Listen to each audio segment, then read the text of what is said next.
Smiling Friends. Did you catch that? The Smiling Friends aren't just any company, they're a charity, and that matters because charities aren't ordinary corporations. They have a whole host of extra rules and regulations that they need to follow, which, well, let's just say it's pretty hard for a group in late-night animation to follow all of said rules. Seeing me get horribly tortured made you smile. And that can be a big deal. If you break these rules, that can result in the loss of status as a charity, some pretty hefty fines, and even some serious jail time for the leadership. But here's the thing, loyal theorists. The more and more I looked into the Smiling Friends and the laws around charities, the more I realized that not only have the Smiling Friends committed multiple counts of charity fraud, but they had such a massive disregard for the law that they should be shut down completely. That's right, friends. Today we're tackling the scariest subject of them all, the IRS and tax law.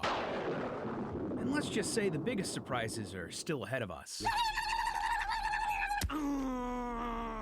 Dude, I warned you. I said I was gonna do that if you did that again. Get ready to grin ear to ear, friends. Let's dive into it. Now, before we really say whether or not the Smiling Friends are sort of breaking the charity terms of service, so to speak, we should clarify what we mean when we say charity and whether or not the Smiling Friends even count as one. Because in legal terms, that's actually a very specific thing. In the United States, where the Smiling Friends are based, a charity is a non-profit organization that doesn't have to pay taxes because they do work that the Internal Revenue Service, or IRS, considered exempt purposes. Now, the IRS can grant this tax-exempt status to a whole host of different groups because they want to encourage people to do good work that for-profit companies never would. Some examples of these groups free from paying taxes? Well, you have religious organizations such as churches, mosques, that sort of thing, but you also have, quote, organizations that foster national or international amateur sports. That would be stuff like the NCAA here in the United States, which runs college sports. Then there's groups dedicated to the, quote, prevention of cruelty to children or animals, like the ASPCA. You know those commercials with the sad-looking dogs set to In the Arms of an Angel? I'd play a clip here, but, you know, copyright. Additionally, the IRS has a sort of catch-all category for everything else they consider charitable. Basically, this is for everything else that doesn't fall into any of the other categories.